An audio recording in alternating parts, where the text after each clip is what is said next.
right, folks, good morning to you. It's a Friday. I'm sitting in for Yori Folari. Now, you know, this morning, the Special Anti-Robbery Squad, or SARS, what you call SARS, and the new order, what impetus? You know, in discussing the Special Anti-Robbery Squad, or SARS, two distinct and cryptic scenarios would serve as the open sesame here. The one is set in Anambra and the other in Edo State. In the Anambra episode, men of the SARS, or SARS, on August 7, shot a certain Chinonso Onyema, 30 years old and father of 4, to death for refusing to offer a bribe. In the Edo scenario, a certain Emmanuel Alabede, a businessman, in July, had the same SARS men actually escorting him to the ATM and forced him to withdraw 100,000 naira for them. It took the personal intervention of the CP, Johnson Kokumo, who refunded the money and getting the men involved rounded up. So that paints the picture of the Special Anti-Robbery Squad, SARS. The scenarios are many, but let's meet and greet my guests today. The two men I have here have businesses to do with SARS, if you get what I mean. They are lawyers.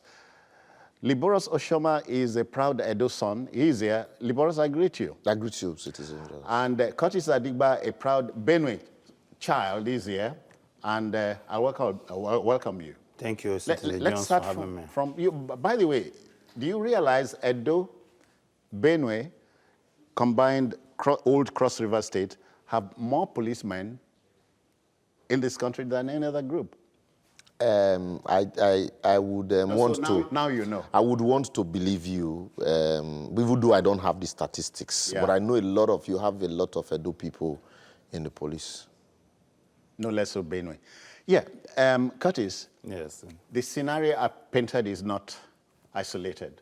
It is not. I mean, I think we see this happen in all the cities in this country, on the streets and everywhere. And it is very, very sad that a group that was set up to deal with a specific crime has become the crime factory itself, you know? And that's This is not in any way, the viewer must understand, this is not demarketing the police. No, We're no, no, stating look, it as it is. We have to tell ourselves the truth in this country. Look, we say that the number one responsibility of government is the security of lives and then protection of the citizens. Unfortunately, what SARS was set up to do is not what they are doing. I'll give you a few examples. And you know, when we have a problem in this country and government intervene to resolve that problem, those people who should be providing solutions then create more problems and become problems again for us to resolve. And you see this happen. Look, first of all, they don't wear uniform. So, by law, is that what the law says? No. I don't know. So you can't even tell if they are genuine policemen or they are not. I'll tell you what happened. Sorry, but are they supposed to be uniformed? They're supposed to be, of course. Okay. But they tell you that, oh, because of the kind of job they do, they're supposed to shock and awe, take these bad elements by surprise, so they shouldn't be seen out there. So when they are in black? They just wear black and some trousers, and then they also don't use police vehicles, most times. I'll tell you of Again, three. By law? Well, I don't know, because some of these vehicles are just commandeered from the street. They've done it to my driver. They said he missed where he was supposed to turn, and they took him for the whole day. And they were using him going around to arrest other people. Now, let me give you one or two examples. Not somebody told me. Paraphrase it briefly here. Not somebody told me. What I was involved in myself. I have this guy who was living close to me around CMD Road here some time ago. His brother sent him money through Western Union, and he went to the bank on CMD Road. That's now, normal. That's as he was coming out of the bank, every Monday, they grabbed him. And they told him that they suspect that he's an armed robber. He said, no. I went to the bank to get money that my brother sent to me, and the bank requested I get a code from him.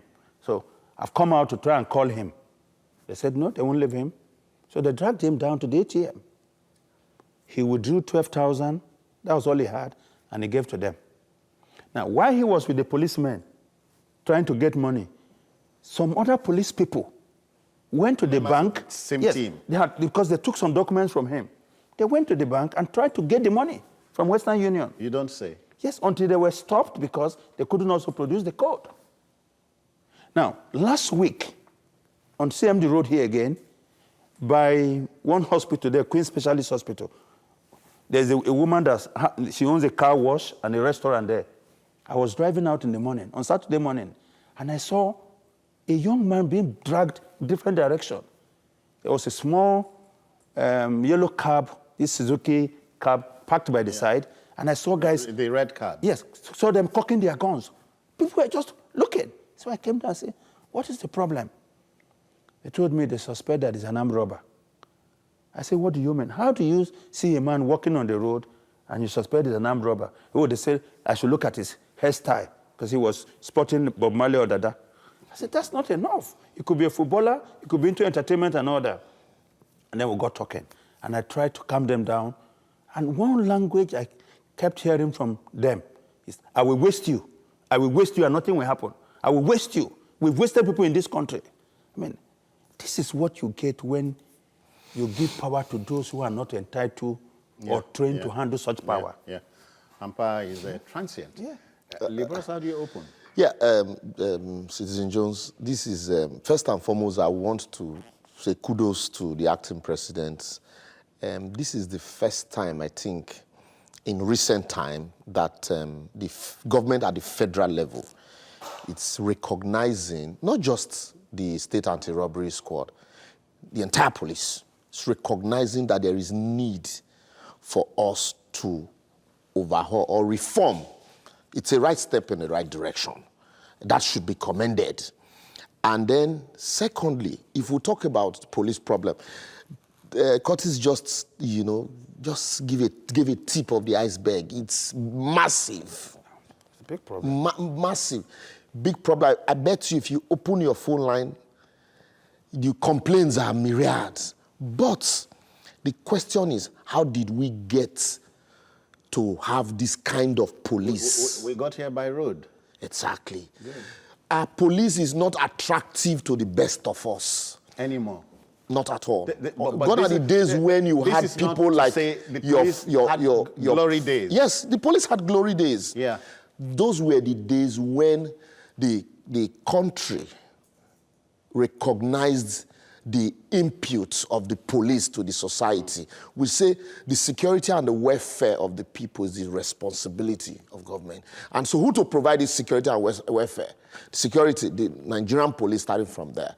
But how do we provide welfare and security for these people that are to police us? Yeah. As Alozie Ogugbuaja, the famed image maker, journalist who ventured into the police force, would say, how can you build a 50 million naira house exactly and put a security man and pay him 20,000 naira? 10,000 naira in some cases. And then what you are doing, you are encouraging him to go take it out on the society because he can't take it out on that man. Situations where police would struggle to go guard houses of rich men because they know once you are at that level, your salary, you don't do anything with it because you get paid from. And you go chop there. Exactly. So but that is... but you would say that if you know you cannot, you already know the decadence, the situation of the police before you enroll to join. But are there alternatives in some cases? There are none. And so that's why I started with this overhauling the SARS, ditto the police. And so if you look at some of these people that have been arrested, some of these SARS members have been arrested, what became of them?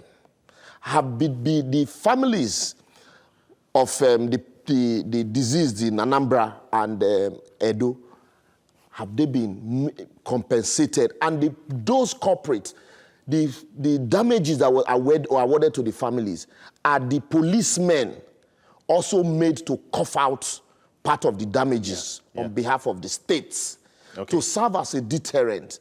So these are some of the problems why you have the kind of police that you have. Good, thank you. Now, that's the scenario. You know, let's look at the new order. This is not to forget that the IG, Ibrahim Idris, in 2017, December, had said he was going to do something new about SARS or SARS. Now, in reacting to the acting president's order, he has a new head for SARS. He has added F, federal, to SARS. He has a new human rights desk. Are these far-reaching? Yeah. See, let's. I think the issues are much more fundamental than these surface-scratching innovations, I call them. Because, you see, the reality is that it is not that the police is not aware of the rights of citizens. Yeah, that's true. All right? It is not that the fact that F was missing from the abbreviation, from the alphabet. Yeah. Look, by adding F does not change the mentality and the mindset of the people who are going to do this job. Yeah. And when he was talking, he talked about the problem. And I agree with him. But then, the problem is not even as big as the recruitment process. Yeah, because that's true. If somebody wanting to join the police to serve his country is made to cough out hundreds of thousands before he can join the police. No, he coughs out. He is not made to, because it's not in the statute books. No, it's not. But we understand. Look, you know, it takes two to tango. If you ask for a bribe, Jones, I'm not obliged to give. Do you want us to speak in parables? Do you want us to speak in parables here? Sit at home. No, speaking in listen, not in tongues. When you have an unequal relationship. Yeah, undue influence. Undue influence, whereby one is more powerful, and what you want depends. And the other man is at your mercy. You understand? So this man comes, it's just like what we do in our politics here. If I have to buy votes, if I have to spend so much money, sell properties, and come and give you the money for you to vote for me, it follows that I want to... That's an investment. It follows that I want to recoup. So you have people who spend money even to join the force. They get into the force. Let's not be blind to one critical factor. The entire police system that we run in this country is corrupt. Curtis, but the popular sentiment is to disband, in this case, SARS, replace it with what? Police. Look, you can have a specialized agency of the police to deal with the problem. But if it becomes the problem itself, then you disband it and let police do its normal operation. Look, what is there that says a well-equipped police cannot deal with robbery, armed robbery? Yeah, that's true. Okay, what? You don't have this special squad in other countries, like abroad and all that. You don't have them. A policeman is a policeman. He's trained to do his job. But they have special squads, say, in America. We see it in films. Yes, Marine squad. They have the Marine Army. squad. Yeah, they have, I think, the group that, what is that called? The big group that were armed in case of hostage situation. SWAT, SWAT. The SWAT squad, and all that. They're trained specially. Yes, but they are members of the corps, as they call them in America. Yeah. They are members of the fraternity called the police, but with specialized training and not out of control, like what we have here, where the SARS people don't even have to take order from anybody other than their immediate boss. But sometimes, sorry, again, let's mix it up. Problem solutions. You hear they make returns. Is it possibly true? See, we are lawyers. We've had cause to interact with police. Even last week, a policeman was telling me, he said, look, I just retired. And that, do you know that if you, as a retired policeman, to survive in Nigeria is very difficult? And that so some of them would rather save their retirement money even before they retire. Oh, come on. Yes, a situation where police buy statement forms, they buy uniforms, all sorts. Visit police station, you see lockers, small lockers. And then these are benches where they take statement. So the first thing is, we're talking about this specialized police, squad, SWAT.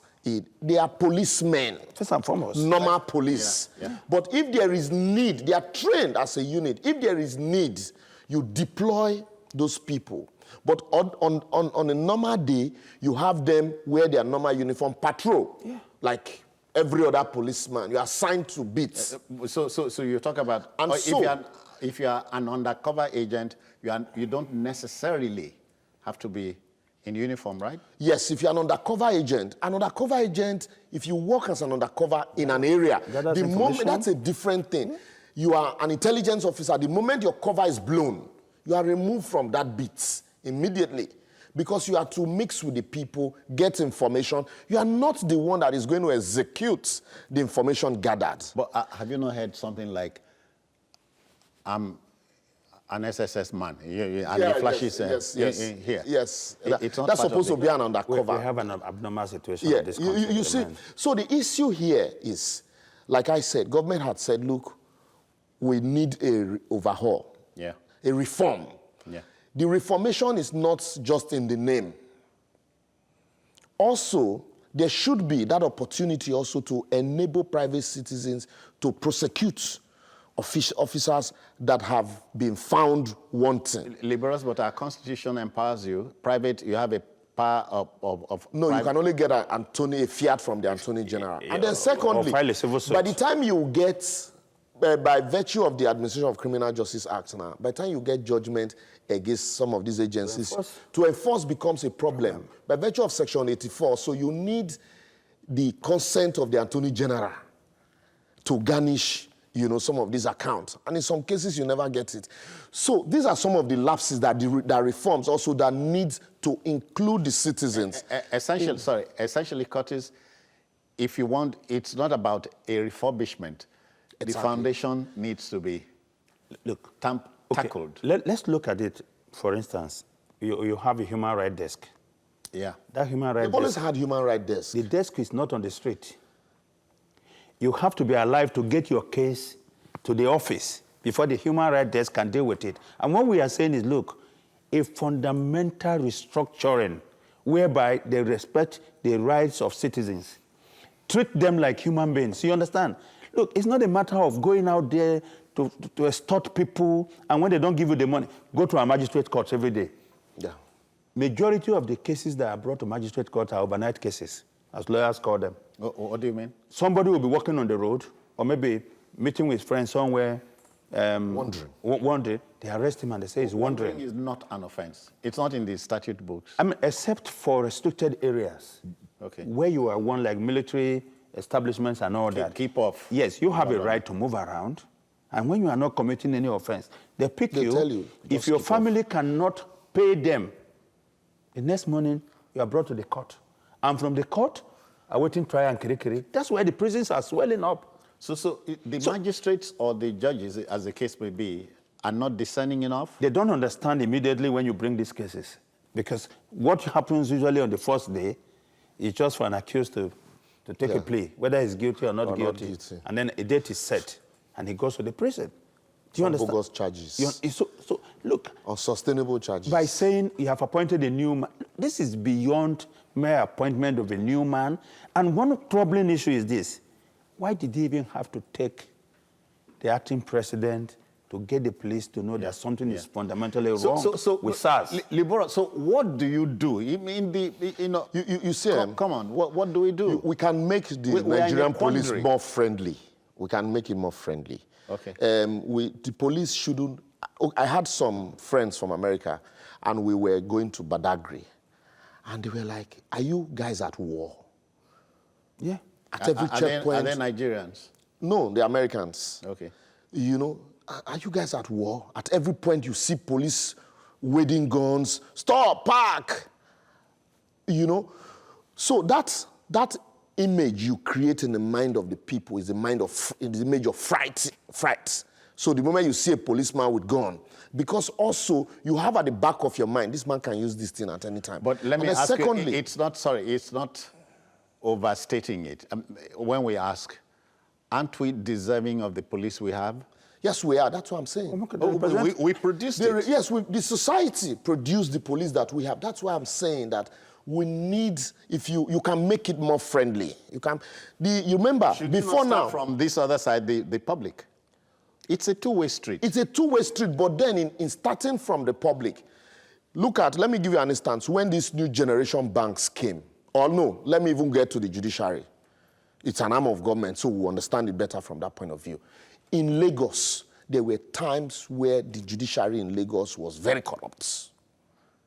No gainsaying that. Look, it was abysmally poor. The judiciary in this case includes you, the lawyers? Yes, the lawyers and the judges. Yes, somebody took.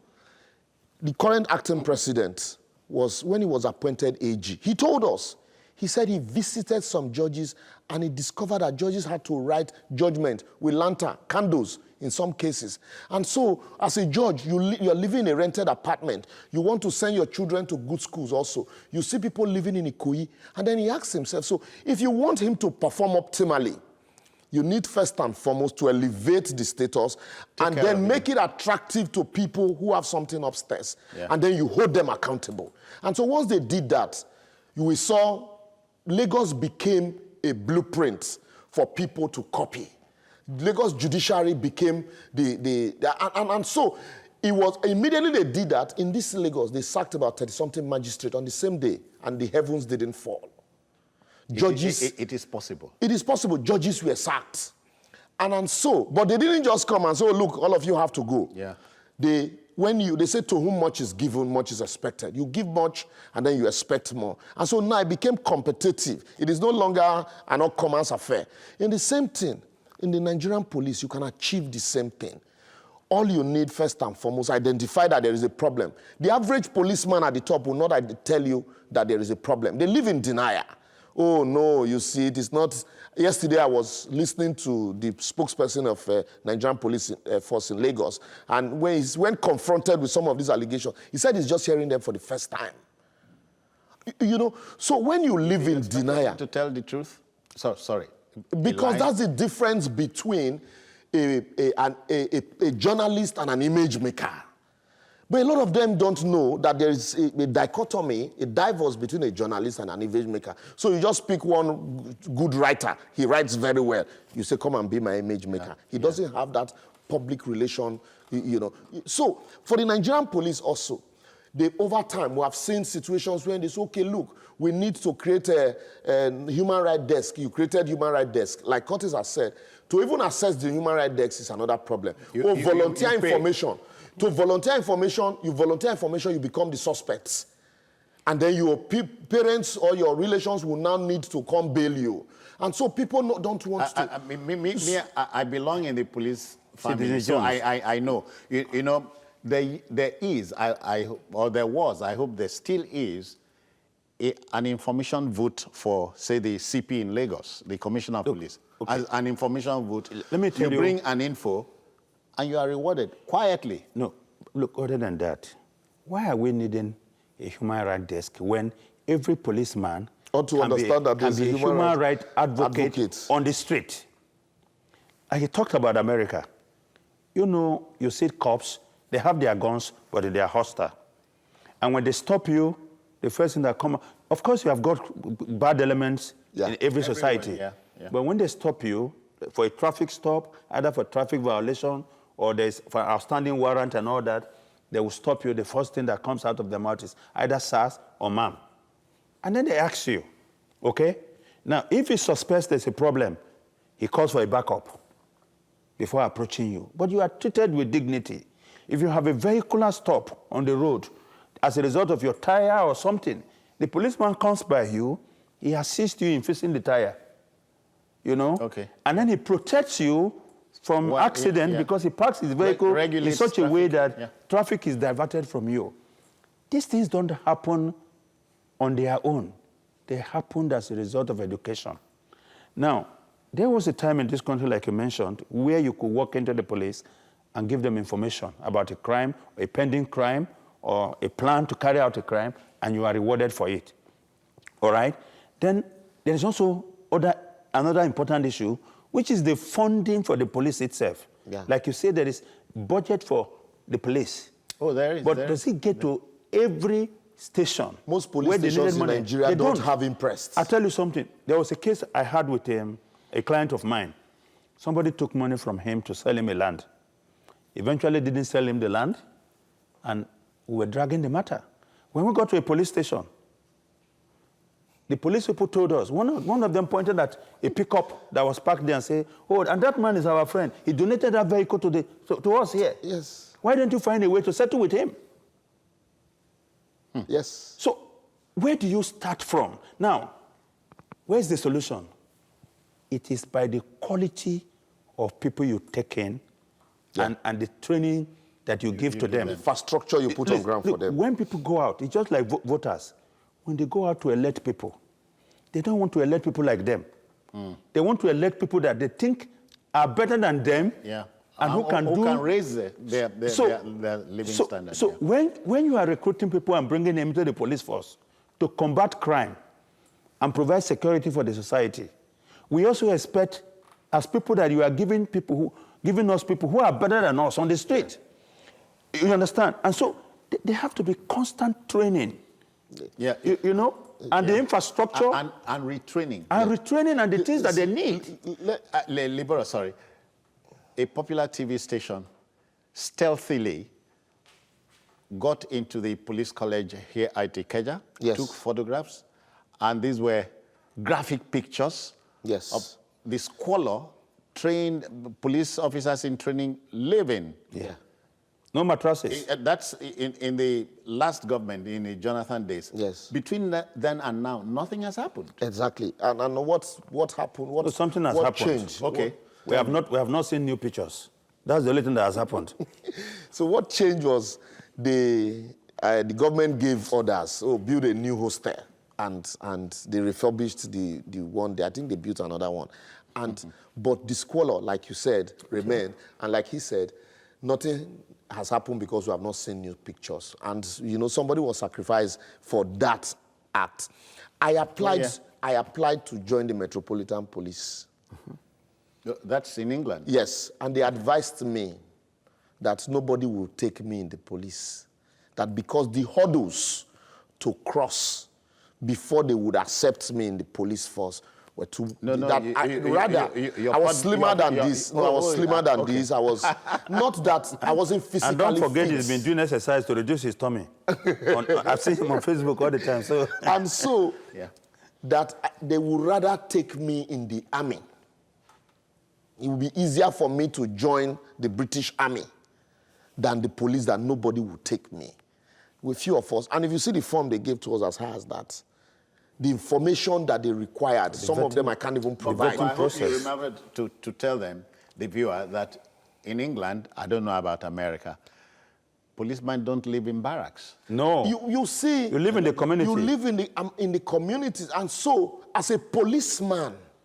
Okay, I traveled to America recently, and at the airports, you consistently hear announcements, you're welcome to Jackson International Airport. If you are an ex-policeman, ex-military personnel traveling through our airport, we greet you specially. You are welcome. It is because of people like you that we have safe environment. And, if you need any help, let us know.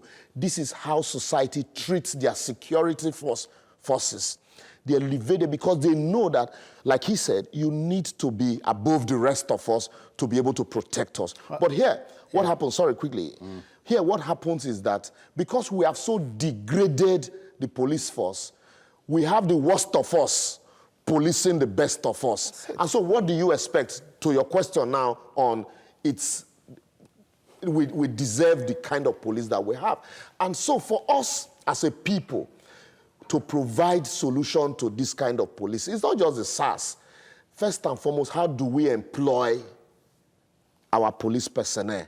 What is the kind of training? What's the curriculum of training that we give to them? Look at the police college that we have.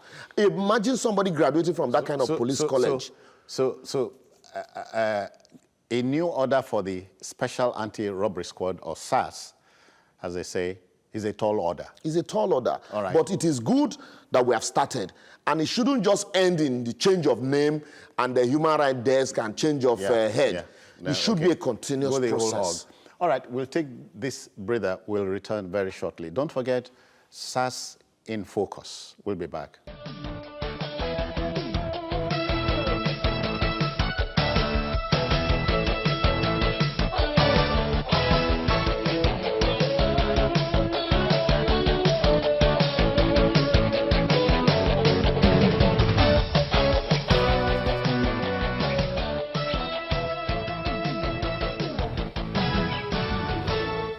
welcome back, folks. SARS and the new order, what impetus or what incentives and so on. I cannot honestly say, like some folks, Nigeria policemen and women are good people. Maybe because I've not done anything. No, you have some good ones, though. You have some to very run good into ones, very good ones. rough weather with them. Okay. Gentlemen, so there must be ways out. So let's exploit and expand the logic, you know. We talk about the foundation, which is faulty. Break it down. Too late? Not late. Yeah? There's nothing that is late. Look, progress is incremental in nature. It can't sometimes be, like an earthquake, depending on who is in charge. Yeah. But the point is, I think we're also making a big mistake when we think that the problem with the policing in this country is about SARS alone. It's not about SARS alone. I think the police as an organization has got fundamental problems. They have issue of recruitment, they have funding, they have training. You know? When you say funding, I become a little perplexed here because I remember the police pensions office was in the news. Yes, a while back. That tells you government will appropriate money for the police. Yes. It doesn't trickle down. Well, yes, it doesn't. That's an issue. We've heard over and over again that even police stations, divisional offices are entitled to collect certain amount of money on a monthly basis, and they don't get it. They have to fend for themselves. That's a big problem. And that's why once in a while you see individuals, not all of them with good motives, stepped in them to buy generators for police, to buy vehicles for them. I've had cost to buy a generator. Now, sorry, sometimes we talk about former President Obasanjo, maybe not in glowing terms, but I'll give him this kudo. Former IG Tafa Balogun was in the news for the wrong reason, you know. Well, as much as 17 billion in his account. Well, something was done. You expected us to build on that impetus. But what was the outcome of what was done? If you remind me. So let's not go into the politics of what happened. But what is important is that, like he said, remuneration is important to motivation. When you pay peanuts, you only attract monkeys. I ask you today, Citizen Jones, if your son says to you, Daddy, I want to join the police, you tell him, God forbid. What will be your response? He has not said so. No, but if he says so, what will be your response? Don't think for me. So this is the point. Look, let me give you another. That's why I said the problem is not SARS alone. We know that the police is... Sorry, we must take Tunde in London. Okay. Tunde, I'm sure he enjoys policing in England. Tunde, I greet you. Welcome. Hello, good morning to you all. I greet you, sir. Yeah, you have two lawyers there. And these are lawyers that can make a change to some of the problems that we're experiencing in Nigeria. Now, we have senators going by a show starting saying that they're earning 13 million pounds. Yes? We have a civil rights group. These are the people that, with lawyers amongst these people that are so-called civil rights groups, they need to put pressure on the senators to reduce their wages or salary and employ more security, both policemen and soldiers. We have a lot of widows. When I listen to the news, look, people, they're making children fatherless. It is sad. We don't have morals. Please, let the civil rights group wake up and put pressure on these senators to reduce their wages, and that money can be diverted to the security of the country. Okay. Come on, guys. All this, we're just going around in circles. Yeah.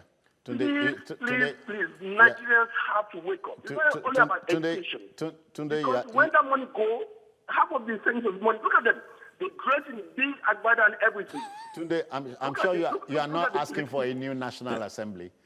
No. I'm not talking about that. No. I get your drift. You know, make senators or lawmakers at the federal level reduce their money. Who go do it? No, but look at how can they be earning 13 million and soldiers cannot even buy shoes, boots. Tunde, many thanks. I think he has a point. He's speaking from the sidelines. He's in a society that polices properly. Yeah, and that is, you see, the reason why their society is the way it is because they have effective policing. Now, I was going to give you an example of other police, not SARS, something they have done. I have a client and a friend. He works in one of the embassies here. He was coming from Ikorodu, around under bridge in my 12 here. LASMA engaged him, and before he knew, some guys took his phone. And he needed to get the phone back because that was his official phone. So he went to the police station to lay a complaint. Perhaps at Ketu. At Ketu, that his phone was stolen. And the policeman he met told him, we can get you the phone back, but you have to pay. Sorry, this in a film? No. Okay. I'm telling you, reality. Is Ketu in the film? Okay. He said, we'll get you back your phone if you will pay. He said, I don't have any money on me. Do you have ATM card? He said, yes. Let's go to the bank. So they negotiated and they arrived at 40,000. The guy went to the ATM, withdrew the money, handed over the money to the policeman. Right there before him, the policeman counted the money, 40,000. They put 20,000 in one pocket, 20,000 in another pocket. And then he put his hand in another pocket and said, is this the phone? In this country? He said, is this the phone? The guy took the guy said yes. He gave the phone to the guy and the guy left. Shortly after that, he got a call from the guys who took his phone. And they said to him, how much did you give to the policeman? He gave us only 20,000. I'm telling you, I can produce this guy. Well, not here. This is not story. Not here. But the message has sunk in. So, Festus is here. He's in Lagos. Festus, I greet you. Good morning. Welcome. I'm calling from Lagos, Abolebat to be precise. Oh, okay then. I'm so very happy that most of the problems of the police here have been stated by the people we are watching, right, from our homes. You see, the problem of the police is that, in the first place, they are ill-trained, ill-equipped, overworked, and underpaid. Yeah. I read a book titled Inside Out, written by one retired assistant commissioner of police. And he stated in that book, among other things, that the fact that the police, an average policeman, resort to the use of force, where common sense would have prevailed, when that it is actually frustrated. Most of the time, I'm surprised to hear people compare the Nigerian police with the Metropolitan Police over there. No, not Festus. Festus, sorry. It is not wrong so to do because the Nigerian police was trained by the Metropolitan Police. Hello? In fact, we imbibe the system, but not chopping money like that. No, we are not saying. And they are not trained at the police colleges in this country that way. I must emphasize. Okay. Yeah. Let me say this. Sometimes when you talk about the renovation of the police barracks, which was during the administration of Jonathan, how many heads rolled? Nobody. Nobody was punished. You talk about money being remitted in the police and the money is not going down. And I have never seen a situation where somebody is punished for that. Yeah, that's the area you didn't want to go to. Until the Nigerian government learns or start to do what is needful, I don't think we should expect something good for the Nigerian police. Okay. Until the society learns to play their own part and respect the police who are on the sun, who are in the rain, both rain and sun, they are out there doing what they're supposed to do with their own, I don't know. Yeah. Festus, we got you first time. Before I cut it off, how do you now reconcile a situation whereby a policeman buys a uniform by himself, buys shoes, buys all the gadgets? Festus, one of my guests did say, and I imagine you agree, that there's the chance for a new beginning. Never too late. In fact, let the government play its own part. Let the society play its own part. Yeah. After all, the police are recruited from the same society. Where That's what we're saying. Look, thank you, Festus. Thank you. I think something Thank you, I think something fundamental happened yesterday that a lot of people didn't notice. The attempt to decentralize the police. Yeah. Policing is That's the area I'm coming community-based. to now. Look, if I and Liberos are from one community, and Liberos is the police commissioner in charge of the community, I already know about him. I know who he is. I know his values. And then he brings in people that he feels he can work with. Now, the problem we have here... Even if they came from his stock? Even if they came from his stock, it doesn't matter. Whether they provide this so long as they do the job. Now, the problem we have here is the centralization of the police force, such that you could be taken from Sokoto To work in Akwa Ibom. to work in Akwa Ibom, where you don't know anybody, you don't really know about the system. Don't speak the dialect. The or first language. thing for you will be survivor, Yes. self-preservation. You know, look, if we make our public offices as competitive as the private sector, and I'm not saying they have to earn the same amount of money, Yeah. but you see the way policemen are respected abroad? Because they don't live in barracks, like we said, barracks that are barracks only in names. You find policemen living in middle-class society, and they can afford it. Even the vehicles they drive alone. When you get a phone call saying there is a domestic issue going here, and before you know, about 5-6 vehicles are in the place, swarming the whole place. When people get to look, you pay people, Renewed 2 years, 3 years. you pay people well, you give them new hope. That what they are doing, they are serving their society and they are being remunerated. Yeah. And that if anything happens to them in the process. Curtis, when we speak like this, the impression is to carpet or cap the central government. It appropriates money. No, Let's break it down. Liberals, it appropriates money duly. This is for policing. But the money does not leave that table. Starting from that place where it is appropriated, we've had issues with promotion. Nigerian Police, the Police Service Commission. We've had issues with promotion. We've heard where people would have to go bribe this they bribe Police Service Commission to get promoted for doing a job that they have been doing. And you get people who are promoted not because they sabi book. At all. But let's check out Sheon. Sheon is here in Lagos. I greet you, Sheon. Hello, good morning. Welcome. Yeah, I'm Sheon. I'm calling from Lagos.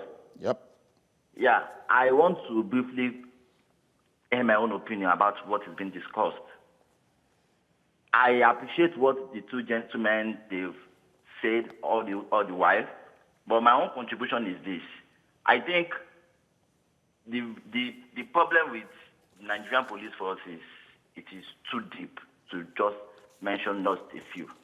First of all, from the recruitment processes to the remuneration to everything, I think it has been flawed.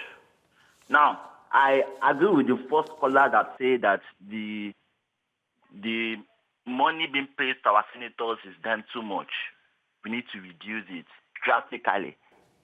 And we need to put all these monies into the necessary places in terms of security and whatever. Now, I'll give you an example. I know for a fact that policemen in Ajigule in Lagos State, they don't even know what fundamental human rights is all about. They don't know what fundamental. In fact, in my own opinion, they are stark illiterate. Let's leave Ajigule. Let's come down to the Ojo axis, which I'm presently located. Come to Okoko. Come to the police stations in Okoko. You will. Sheon, we understand. Yeah. Sheon, we understand. So there are lots of things that needs to be done. It's not just about overhauling the SARS. Just like those gentlemen there said, they need to overhaul the whole Nigerian police force. That's it. And I think Sheon and overhaul Sheon's attitude towards the police. Yeah. You agree? Yes, I agree with you. I agree totally. Your reaction now, when the policeman stops you, and this is key. the policeman is not mentally deranged. When he stops you, what we do sometimes provokes them. Those issues. Abuse them. We abuse them. Do you know who I am? Yeah. Yeah. And sometimes, you know, you're driving your vehicle, you don't have any document. Thank you, Sean. We got you. You don't have any document. Yeah. Police stop you. The first thing you do is to offer him money. Yeah. You see, Citizen Jones, I started with the Police Service Commission, promotions, you know, how, you know, the struggle to bribe to get promoted. And in some cases, they are transferred from point A to point B, no allowance to take care of your relocation. So all of these are part the of allowance but is pronounced but not delivered. Exactly. So, but we all identify, the problem is local. You need to localize the Nigerian police force so that, and then that also now brings us to the issue of federalism. A situation where a state governor will raise funds like you have in Lagos, police special trust fund, security trust fund, and then you give to the police that you don't have control over. Look at the neighborhood watch created by Lagos State, for example. They are doing the job of the police. Your car broke down, they provide cover for you and assist you. Last Mile also are doing the job of the police. You know that now you hear that a vehicle broke down on Third Mainland Bridge, the Nigerian police and road safety are calling on Last Mile to come with their equipment to assist in the situation. You know, because the governor or the local government chairman is closest to the people. Yeah. So he identifies the people. So and that's why you also community policing is key. Yes. Sorry. Not the type of community policing that Tafa Balogu created. Yeah, if he did. I have Adebola. He's in London. I greet you, sir. Yeah, good morning, sir. This is Professor Admola speaking from London. All right, then. Citizens, you are doing a very good job. Thank you. In addition to what people have said, let me give you a simple scenario. I was a professor some few years ago at one of the private universities in Nigeria. And the proprietor of the university has more than 20 policemen guiding him. The vice chancellor has about 4 policemen guiding him. Now, is this service community service or commercial service? So we should begin to think that there are some services policemen are providing that need to be thoroughly commercialized. Let them come up with internally generated revenue as police. I will not do work with strategic kind of divisions, community services and public services or private services. Some policemen in this country, they are consultants, high-level consultants, and the government charge for their activities. So people don't just say government will pay this or that. What are they also generating as revenue? So the reform also should cover that area. Let us look at services being provided by police service. Yes. The one we can commercialize, even the senators. Yes. One of the contributors said that they are, yes, we all know that. But they still do. They still do. Yes, and I appreciate that. But there are some of the police attached to them that they are not supposed to be with them. But if they do them, they should be paying. Prof, it's typically Nigerian. You could have been the proprietor and have policemen assigned to you. No, you won't policemen are not assigned. The issue is, what Prof is saying is, these policemen, they pay. That proprietor for those 40 policemen, he pays, somebody is collecting money for assigning those policies. And they are earning their salaries. And they are earning their salaries. From the police. So if that money goes to the police coffers, you create a special division for commercial purpose, just like you have the diplomatic corps.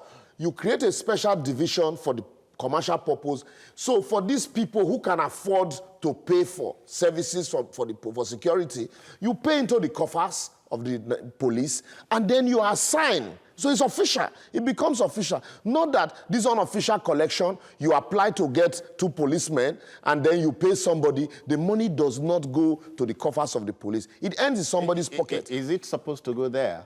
It's up that because it's that man is, you're assigning him to guard somebody from here to Benin. Officially, it's on official duty. He's earning salaries for that official duty, and the person you're assigning him to is paying for that duty, but government is paying for his services. All right. Sorry. Let me quickly take Peter. Peter is in Lagos here. Peter, welcome. Good morning, sir. Yes, sir. Yes, sir. I want to contribute to what you people are discussing. Go on. I'm interested. Sir, you see, this issue of the special anti-robbery squad that the government is trying to reorganize is a good idea. Now, let me tell you, most of the people who are in this very special anti-robbery squad, were they officially trained, were they actually trained as, that, you know, when policemen join the job, some of them join as artisans, while some join as, some are trained in detective colleges. Yeah. You know, most of them, as they grow up in the job, they now switch over. Say, look, I don't want to be there. They now go into this very department to evade either going to beach or to go and do other things. Now, when they get in there, they don't know their actual job. So if the Nigerian police want to get it right, get it right, first thing first, get this man, how were you trained? Were you trained as artisans? Have you gone for orientation? This is one side of it. Okay. Two, you see, for this side of remuneration, if this money that are being budgeted for the police, who is monitoring it? Because this idea that the government is saying that they want to bring in, by the time they want to do this organization, government, that's like the governors and other NGOs will be part of it. It's a good idea. Now, by the time this money is being disbursed to the police, now these people, they will be monitoring it. Like if, for example, the money these people, INEC is saying that they are going to use for the feeding. Yeah. How much do you pay to individual? Peter, we'll leave it there. We got you first time. No, we leave it. Peter, here I am the police organ, you know, but we have got you. We've got you. Thank you for your time. We must go. So, so how do you close? He made a very important point discussing what the prof said. Let me give you an example. If you remember when Michael Jackson died, the city where he was going to be buried said they couldn't afford the money to provide security. And so people had to come and help them because the cost was enormous. Wherever you deploy police for responsibilities or duties that are outside their core duties, you have to pay. Somebody will pick the bills. Look, you remember during the last Ekiti election, some few days before the election, one policeman who was supposed to be in Lagos found him defected to Ekiti and shot somebody. Yes. And was almost killed because they said he was on illegal duty. These are the things we found. And then, you know, we're talking about localizing the police. In the United States and in the UK, the quality of policing you get depends on your zip code or postcode. Yeah. The area... What is zip? Okay, the address. I mean, where you live. Okay. So the postcode is... the same thing. You know, the one you use postcode, the other one is zip code. Semantics. Now, yes. Now, when you live in an area that is a highbrow area, you're going to contribute to security more than somebody who lives in a normal or middle class. Okay. And that is the quality of policing you get, the vehicles, everything you get depends on that. That is because the local authority is involved, like the mayor and co, in policing. So we need to actually decentralize our police force. We need to enhance the recruitment process, pay them much better money. Train and retrain them. Retrain them, thank you. Libo, how do you close? Yeah, we need also, as citizens, it's not enough for us to consistently look for civil society. We are all civil societies. Correct. We need to mirror the society and be the kind of police that we want. A situation where, this is just the police. There's so many sectors, the same way, come at us. And so if you want a better public service, we need to consistently demand that the right thing should be done. And not, because if you leave it, at the end of the day, it gets rotten the way it is now, we'll begin to think of how to overhaul. In fact, you can take it to the Nigeria prison service, exactly. the Nigeria customs, and so all on, immigration and all that. Every institution of government in this country. Let me thank Liboras Oshoma for coming. My pleasure. No less so, Curtis Adigba. Many thanks. Thanks for having us. You know, in taking it home, while enforcing the law, the policeman needs to obey the law, and the impression must not be created that our Nigeria policemen and women are trained to promote disorder or defend disorder. And when the police abuse the rights of citizens, it makes policing very, very difficult and puts the job of good police officers in trouble. We've done a bit. The rest is left to you. We wish the new FSARS well. I'm out. Thank you.